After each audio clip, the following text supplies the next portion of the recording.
Hello, screenwriters, and welcome to Writing for Screens.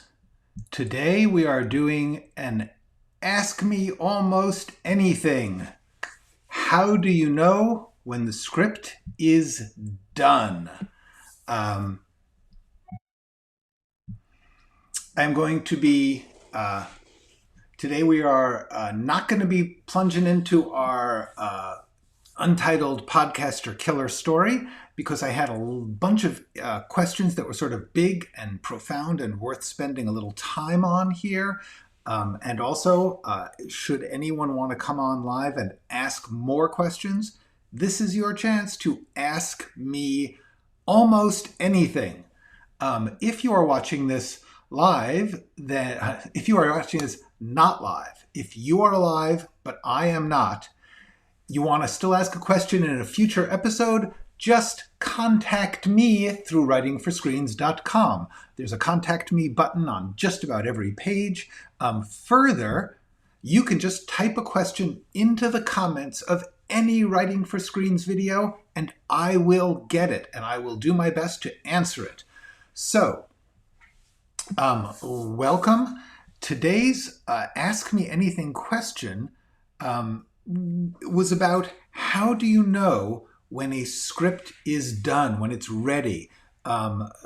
Nico in Greece asked, he said, particularly when you are starting out, when you are not confident, when you are not sure of, when you've not had the experience that you will gain over time, how do you know that you're good enough? How do you know that it's time to show it? I thought that was a really interesting question. There's a lot involved, and I wanted to really answer it. The first question is, be sure it is ready. Hello, Wolf. Wolf is here. Hey, Wolf. Oops, got the wrong typeface again. Sorry about that. Let's see if I can fix your type color. Hold on. Hopefully. Okay. No, didn't work. Okay. Anyway, sorry about this. The question is, how do you know that it's ready to go? How do you know that it's time? The first thing is, yes, you should definitely do all the formal. Jonathan, Jean-Louis is here. Welcome, Wolf. Welcome, Jonathan. The first thing is, and this seems petty, but it's important. Do make sure you have the professional script writing format, that you have spell checked it, and that you have proofread it. These seem like simple steps, but they are in fact kind of crucial, because if you don't take those basic steps, anyone reading it seriously is going to say to you, seriously, you couldn't be bothered to actually do the things that are like the bottom line, the basic minimum. Anyone can do this. Anyone can do those things. Anyone can get the format. I have a whole video on formats. There's books on formats. There's tons of stuff on format. You can get the format. It's real simple. You can spell check. You can do it. Just push that little button. Hello, Stana. Stana's here too. Good. And Mark. Wow. I got people here ready to ask questions, I hope, but at the moment I'm talking about how do you know when a script is ready to go. And the first answer is, Shumi's here. Wow, we got a crowd. So yeah, do the minimum, spell check, all that stuff. But then, here's my thinking. Don't be lazy and don't be crazy. That's kind of the basic approach I have to whether a script is done. Because the truth is, a script is never done. A screenplay is never, ever done. Wow, I had a graphic for that. It seems to have vanished. A script is never finished. When you do a draft and you send it out, if you are lucky, if you get it into the hands of producers or companies that want to make it, you will be doing rewrite after rewrite after rewrite. I mean, for the ones that I did that actually got produced and made, we're talking 30, 40 drafts, not full rewrites, but step after step, people asking for different scenes, people asking to cut things, people asking to move things. You get a lot of reworking. So therefore, a script just constantly is going through changes up until production. And then during production, they very often will need things changed. They'll say, oh my gosh, we lost this location, we need to change this, or things will not be working on the set and you'll need to do a quick rewrite. So all the way through preparation and then through production, you are not done writing. And then after it is done, in post, you will still be rewriting this script. You will be doing what they call ADR, which is dialogue that is looped in later. You will be rethinking scenes, and they often reshoot. So you're actually doing a whole new set of scenes. So the answer is, all of that stuff tells you it's never, ever done. That's what I'm trying to get through here is not, oh, don't worry about it later. The question is, what is a script? It is a working document. It is a blueprint from which other people will be creating something. And therefore, you are not the final decider. In fact, there's usually not one person deciding anything. There's all these forces buffing and storming and attacking and changing and rethinking.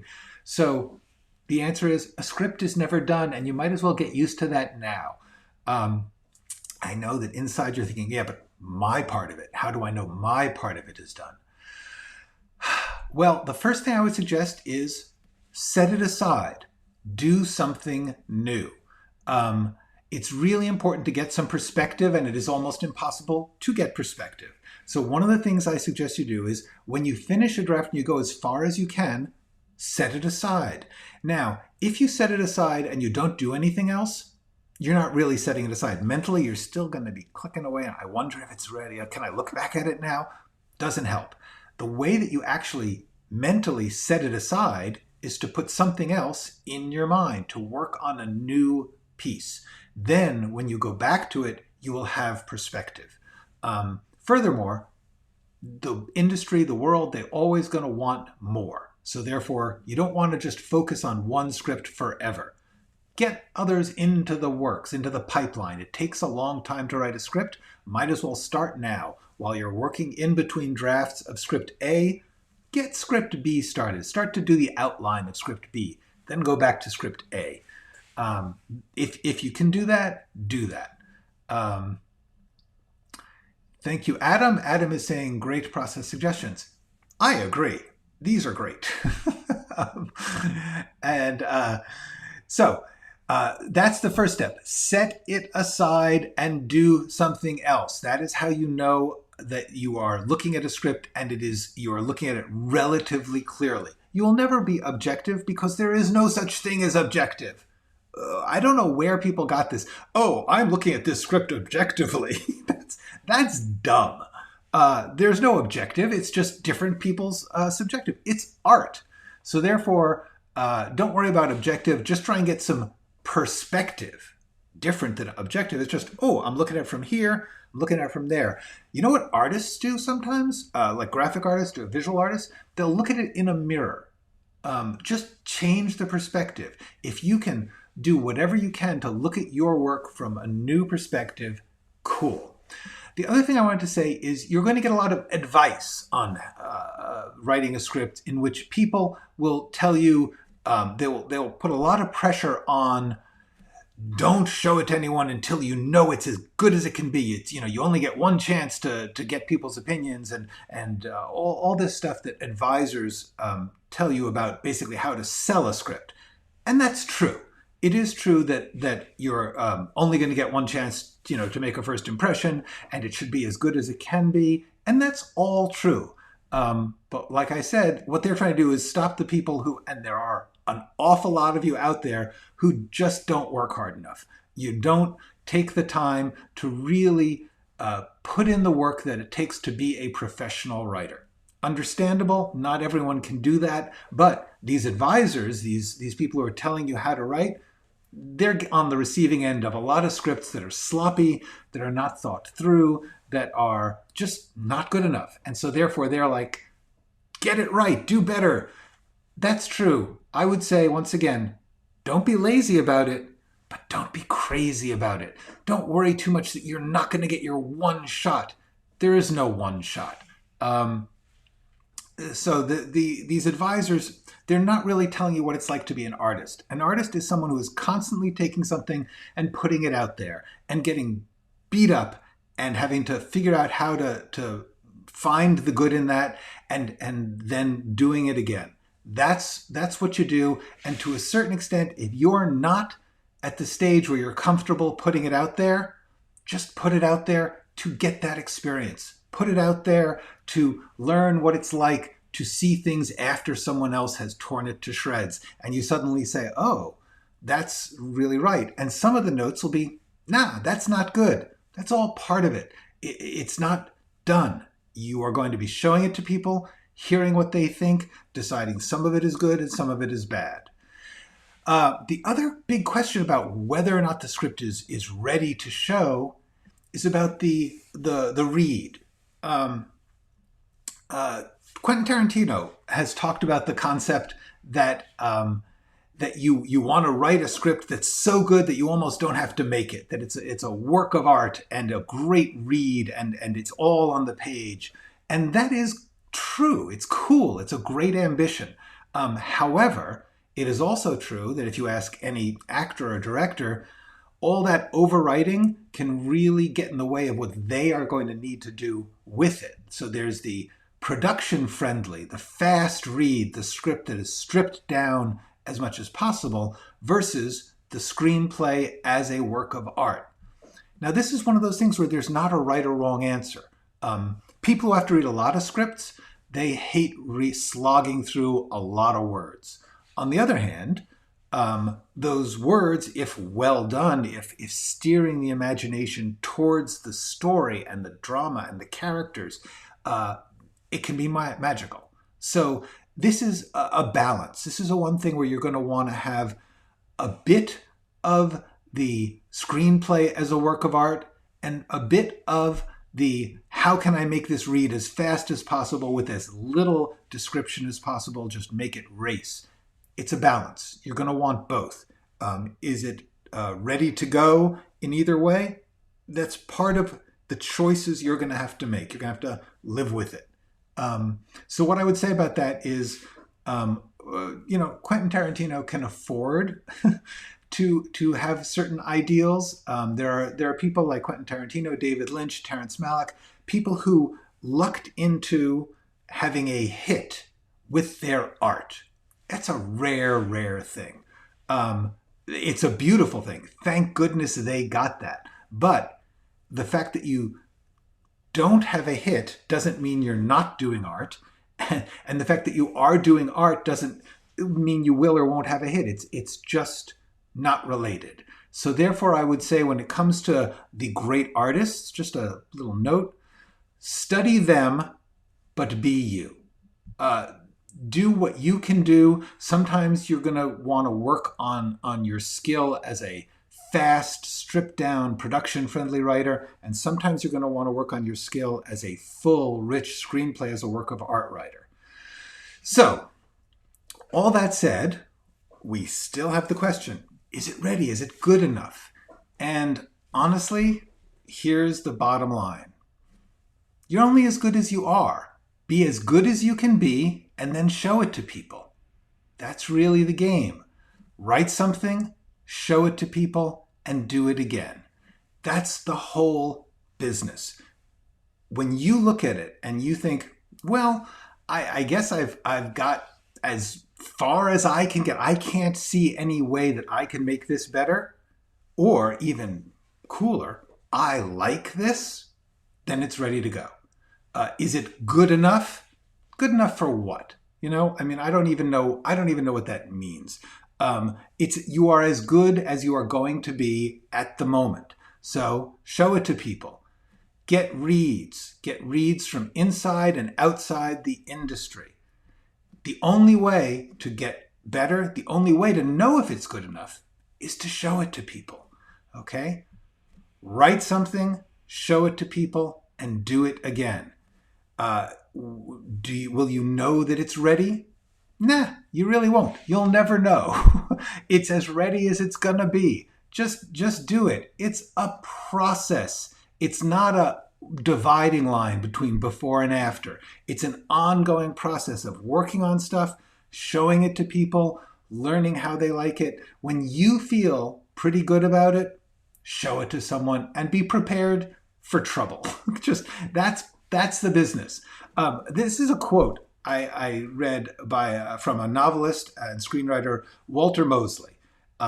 He said, "It's done when you know that everything you need to fix, you can't fix yet." I think that's brilliant. I think that is freaking genius, because that's the thing. It's a process. You know, it's never done. It's never perfect. Tomorrow you'll always be a different person who could write a different thing. But if you do that forever, you'll never hand it to anyone and no one will ever read it. That's no good. So, do you like it? You know, that's really the way to decide. Is it time to hand it in? When you like it, when you think it's good, when you look at it and you don't say, oh my God, there's a hole here where I forgot to write a scene. When you say, oh, you know, that was a scene where I sort of wish I had gotten it better. I said, come back to this. Go back to it. When you don't have any more of those, do you like it? Give it to somebody. There is a little side note here, which is some people never like what they do. They're self-hating, they're self-critical, they're full of judgment on themselves. And in that case, what I would say is, if you are the sort of person who just doesn't like their own work much, there must be something in it that you like. Somewhere, somehow in there, there's something you like. Go with that. Trust that. Believe in that. That is the good stuff. The other question I can ask when you're doubting, when you're saying, is this good enough? Am I ready to show it? Are you thinking about being judged or about the script? Just worry about the script. Don't worry about being judged. Being judged is their job. Your job is to make the script as good as you can according to your taste and your ability. You just do the best you can. Hopefully there's parts of it you like. The other big question if you're afraid to hand stuff in, what's the worst that can happen? You know, what's the worst? You're gonna fail. They're not gonna buy it. You're not gonna become George Lucas. Oh well, that's probably pretty much the way it's gonna go anyway. Just to make you feel a little better, I wanted to show you an actual screenshot of a folder I have of completed screenplays that I wrote while I was a professional, highly paid, highly regarded screenwriter. Okay, these are after my years in the wilderness of trying to learn writing, when I was a pro. And I wrote 25 scripts while I was doing my professional jobs in my spare time. Of these 25, and some of them are really good. I mean, I'm really proud of them. They are as good as I can do. 2 got made. That's it. And I'm saying, no kidding, a lot of those scripts are far better than anything I did that got made. But, you know, a lot of stuff happens. Figure worst case scenario, somebody doesn't like it. Worst case scenario, somebody doesn't buy it. Oh well, you're going to be as good as you are. So get your stuff out there. Write something, show it to people, and do it again. That's the game. That's the job. Okay. All right. Hold on about it. We got a little comment here from Michael. Getting someone to read your script is the real magic trick. Everyone wants you to tell them about it. No one wants to read. You know, that's partly true. Certainly in the business, in the industry, people have stacks of scripts literally taller than themselves. Every weekend, they have so much to read. So yeah, people don't want to read. Oh well, all I can say is if it's good, people will want to read it, because what happens, if it's good, someone will say something nice about it. And that's really what gets people to read stuff, is word of mouth. It's somebody telling someone else about it, someone in the business handing it to someone else and saying, you should read this. And the only way to do that is keep writing, keep getting better, keep doing it. Is your script ready to go? Do you have all your scenes done? Are they as good as you can make them? It's ready to go. Go. A couple other questions. Those of you who are online now, if you want to ask me a question, this is the time. I am here for you. I was asked, do you use the Enneagram? The Enneagram is a psychological and storytelling concept in which you divide the personality into, I think it's 11 types, 9 types. I'm not really sure. What I do know is that, like any other formula in which you are dividing stories or life or people into set categories, I would say that's a useful tool if it helps you to move towards writing a good scene and a good script. You should use it. I don't usually, although I have to say, like, the Enneagram has, what it has is personality types, like the helper, the mentor, the arguer. I don't know what they are, but I know that we do all tend to think of types of people. I would say that everybody has their own Enneagram. I have an Enneagram of types of people I have known, people I have met, people I have seen in movies. And so you get this sort of big pile of character types, and that you go from that. Ideally, with any one of these formula, the 3-act, the 5-act, the midpoint, all of those tricks that people say, this is the basis of all storytelling. Yeah, kinda.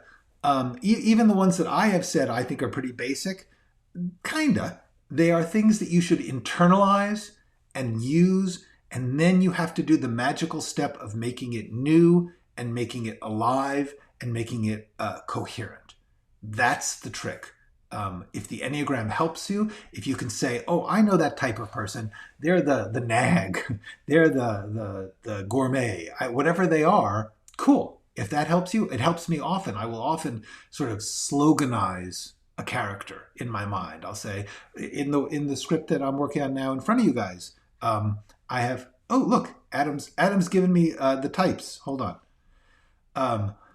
The reformer, the helper, the achiever, the individualist, investigator, loyalist, enthusiast, challenger, and peacemaker. Cool. Interesting. Yes, but for me, that's just a starting point. That's like saying the jock or the cheerleader or the dictator. Once you have a type, then you have to make them a person. Is it good to figure out their type? Yes. Is this a helpful list of types? Yes. Can you look at it, assign your characters types, and feel like you've done your job? No. That's the thing about formulas. Even people are really liking my 6 questions, and I'm thrilled about that, but that does not relieve you of the responsibility of writing. It's not like you can say, oh, I've answered these questions, now it's good. That's not how it works. The questions are tools to help you think of scenes and dialogue and characters where things come alive and become unique. They may be a peacemaker, but they also have to be the person who eats peanut butter out of the jar, and then it gets accused of stealing all the peanut butter by their roommate, and that's a scene. That's the point. All of these formula have to be used as tools to get to the scene, the moment, the part of the script with the character being a person. So the other question I had, which I just thought was really a fascinating one, what if I'm telling a story with only one character? Where is the conflict? Good question. It doesn't come up that often, but it's a cool question because the question of, first of all, conflict. I'm not a big one on things having to have conflict. I tend to think of it in terms of something you want and an obstacle, which I guess is a conflict now that I think about it. But conflict tends to make you think about people yelling at each other, people fighting, people having arguments. And that's not always what a story is. But what you do have when you have one character is you have that they are either facing internal conflicts or they are facing conflicts with the physical world, there's some other. It would depend on the situation of your story, because the main thing is if you have one character, they still have to be trying to do something. You know, if that's all there is, there's this wonderful movie. I think it's 126 hours, 128 hours. It's 120 some odd hours. It's by Danny Boyle, based on a true story about a guy who got caught by falling rocks in a desert in the US, and he was alone, and he had to cut off his own forearm in order to survive. And you think, oh, it's only one character in one place. It's actually not. You get to flash back, and you get to go into his mind and stuff like that. But a great deal of it is this person in a situation, a physical situation that they need to work their way out of. That's a story. Okay, now, one question from Wolf. Suppose a screenwriter is like your character Madeline, isolated, rural, in the middle of nowhere, far from. How would she find a reliable person to read her script? Cool question. Interesting use of my own character against me. Fair enough. How do you find a reliable person to read your script? Any person who will read your script is a reliable person. This is actually a big thing that I said before. You want to get reads from inside and outside the industry, by which I mean it is hard sometimes to find people who can understand the script format, but more and more I found people can handle it if they want to. But the answer is, if you get someone inside the industry, they can give you a lot of precise and intelligent criticism, but they often they are judging your work based on their needs or their objectives. And so you will actually get a sort of skewed read, because they may be saying, right now, such and such a genre or such and such an idea is not going to go over well. For a long time, everyone said, like, don't do anything historical. It's just too expensive. And therefore, they're not really reading it. They've dismissed it because of a very narrow industry window that they are looking through. And so sometimes it's really good to just get an ordinary person to look at your work and see if they can follow it, if they get involved with the characters. If you make films, this is a must, because with a script, like I said, it's a technical read, it's difficult. But when you have something that you have shot or edited or made, if you've made a film, show it to ordinary people. See what they like and don't like. But that's true of a read too. Try and get people to read it, and you can just say, "Want to read my script?" In LA, it's hard to get that to happen. In the business, hard to get people to read it. If you are a rural person and you meet somebody else, most of them, I think, if they like reading at all, they would read your script. I would bet they would, and I bet they would have interesting responses. Don't take any single read or anybody's read too seriously. Just sort of process it. Oh, they like this, they didn't like this, they didn't understand that. Cool. Adam, what's the first step to go from a cool high concept for a protagonist to a compelling story? Character arc first? That's a good question, a complicated question. Everyone has their own way. Some people will get character first and go to story. Others will do it the other way around. I would say it's really important to remember, character, let me do this in the centered version. There we go. Character creates action, and action defines character. It's all one thing. A person is what they do in a story. In other words, if they are stealing something, they are a thief. If they are saving someone, they are a savior, a rescuer. But it gets complicated because the reason they're doing it and the way in which they do it is character-based, so that if someone is stealing in order to feed their hungry child, they may not be a thief. They may be a father or a mother. If character and action are one thing, you can't separate them. You can't say this is a character answer and this is an action answer. Characters take actions based on their character, and what they do reveals and defines who they are. So it's all one thing. For me, this is how I start. These questions. Who is it about? What do they want? Why can't they get it? What do they do about that? Why doesn't that work? How does it end? I don't want to make this into a formula. As I said, this is a starting point, a way to begin to formulate a story, but that's how I start. Honestly, sometimes you start, it's like, oh, I saw this movie, and it would be a cool twist if instead of what they did, we did this. And you're basically sort of, doing a mod on a story that you already like. Or, I wrote, my first script was a comedy version of 3 Days of the Condor. I mean, you wouldn't entirely recognize it by the time I was done with it, but the idea of this person who suddenly finds themselves in the middle of a violent, crazed espionage story, which in 3 Days of the Condor is a brilliant thriller, but honestly, it's also kind of funny. So that's how I approached it. I thought, like, what would it be like if an ordinary person found themselves being used by spies? This is also, by the way, North by Northwest. Anyway, the answer in that case was, I just had a cool idea. Wouldn't it be funny if some guy was caught in the midst of all this espionage stuff and they weren't a spy? Okay. Cool. Really does help. Oh, we want to have that there. Thank you. Okay. 2 more questions and then we're going to stop, I think. This may be a difficult question. I should read these before I put them up.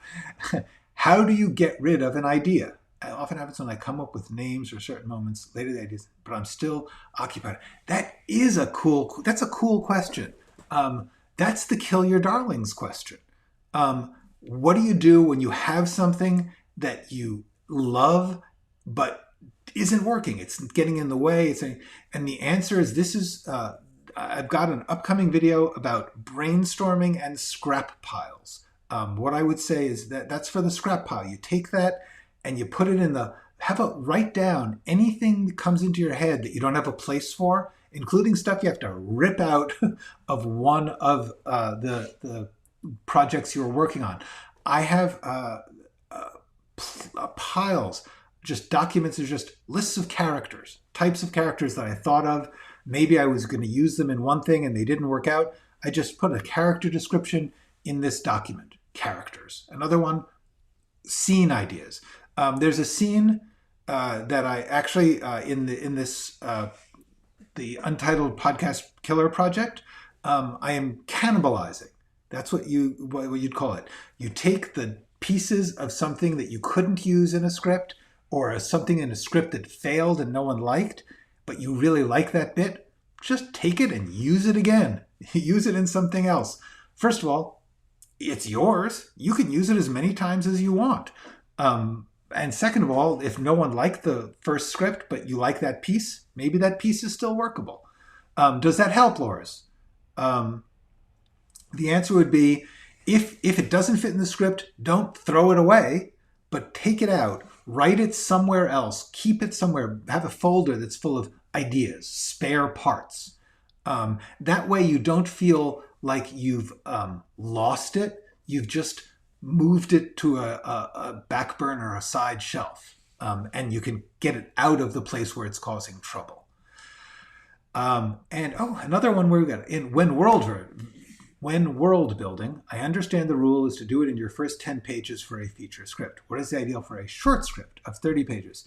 Okay, this is interesting because once again, you guys are just stumbling into things that I am working on a video about. I am doing a video on world building because my answer is you're always world building. Anything you do, you have to build the world. That world may be Los Angeles 2021, but cool. Your Los Angeles 2021 is going to be unique and specific to your story, and you need to create that world. Do you have to build it or in the first 10 pages? No. I mean, you need to get parts of it. If you're describing a world that no one has ever seen before, yes, you need to find ways to explain the world in the script. That's a mixture of describing it, but also dramatizing it. You have to have the characters involved in it. They have to interact with it, or you're just setting up and it's drag. As far as a short script, the proportions are however long it takes you to do it.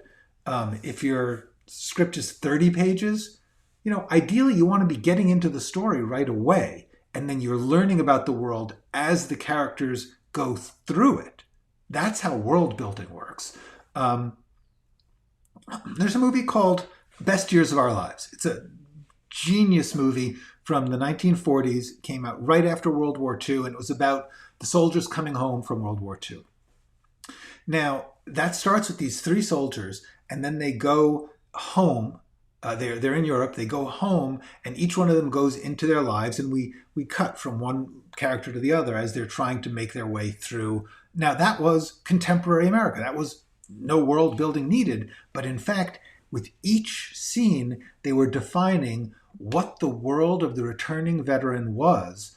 And so the answer is they built the world as they went through it, which is how we experience life. So my answer would be try to world build all the way through. You get a nice strong start right on the first page, and then you're building piece by piece as you go. Okay. Adam says I'm a psychic because his character is a spy. Cool. And I've been given some praise, so I'm going to stop. I'm going to get out while I'm ahead. Thank you all very much for watching. I will see you tomorrow. I'll be getting back to the podcast killer story. Please feel free to ask questions in the comments of any YouTube video, and I will get to them as soon as I can.